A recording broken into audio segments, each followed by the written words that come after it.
ایک شخص تھا، بادشاہ تھا، بڑا عجیب اس نے وصیت کی اپنے بیٹوں سے، میں مر جاؤں نا تو مجھے دفن نہ کرنا، مجھے ایک لوہے کا صندوق بنانا، لوہے کے، میرا جو تابوت ہے وہ لوہے کا بنانا، اس تابوت کو ایک لوہے کے صندوق میں ڈال دینا اور اس کو چھت کے ساتھ لٹکا دینا، دفن نہیں کرنا۔ بچوں نے کہا یہ کیسی وصیت کر رہے ہیں آپ بادشاہ سلامت؟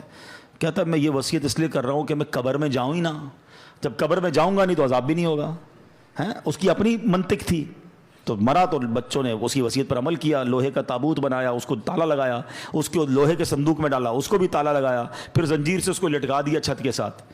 تو کہتے ہیں جب یہ سب ہو گیا تو ابھی کمرہ بند کیا، رات ہوئی تو کمرے سے آوازیں آنے لگی، سب پریشان کہ تابوت بھی بند، اس پر بھی تالا، صندوق پر بھی تالا، وہ تو لٹکا ہوا پر، لیکن اوپر سے بڑی خوفناک آوازیں آ رہی۔ ڈرتے ڈرتے صندوق کھولا، تابوت کھولا تو دیکھ کر حیران رہ گئے کہ اس تابوت میں اس بادشاہ کی لاش کے اوپر ایک سانپ بیٹھا ہوا ہے، اس کے چہرے کو کاٹ رہا ہے، کوئی جگہ نہیں تھی، کوئی سوراخ نہیں تھا، وہ کیسے پہنچا اندر؟ سب حیران۔ اب جناب بڑی مشکل سے سانپ کو نکالا، اس کو مارا، پھر صندوق کو بند کیا، پھر لٹکا دیا، جیسے تیسے کر کے رات گزر گئی۔ اگلی رات پھر کمرے سے آوازیں آنے لگیں، پھر جا کے جب صندوق کھولا، تابوت کھولا تو اس سے بڑا سانپ اس کی صندوق میں موجود تھا جو اس کو کاٹ رہا تھا۔